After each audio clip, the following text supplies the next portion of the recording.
Kanselado ang biyahe ng ilang international flight sa Indonesia dahil sa pagsabog ng bulkang Lewatobi Laki-Laki. Dahil rin sa epekto ng pagsabog, inilikas na rin ang mga pasahero sa mga paliparan.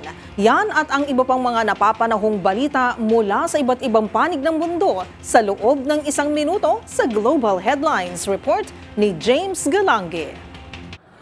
Balita mula sa Indonesia. Kanselado na ang biyahe ng ilang international flight sa Valley, Indonesia dahil sa epekto ng muling pagputok ng bulkang Lewatobi Laki-Laki. Volcanic ash clouds ang isa sa epekto nito sa himpapawid na maaaring kasira ng mga eroplano at magdulot ng aksidente. Dahil rin dito, kinakailangan na ring ilikas ang libo-libong mga pasahero na na-stranded dahil naman sa banta nito sa kanilang kalusugan.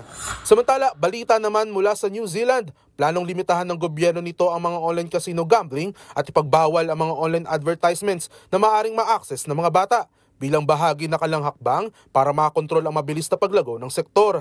Dahil dito, nais na rin magpatupad ng age verification system ang bansa tulad ng pagpapatupad ng Australia sa susunod na taon. Ayon kay New Zealand International Affairs Minister Brooke Van Belden, layo nito na protektahan ang mga bata mula sa epekto ng pagkahilig sa mga online gambling na kasalukuyang hindi pa nare-regulate ng nasabing bansa.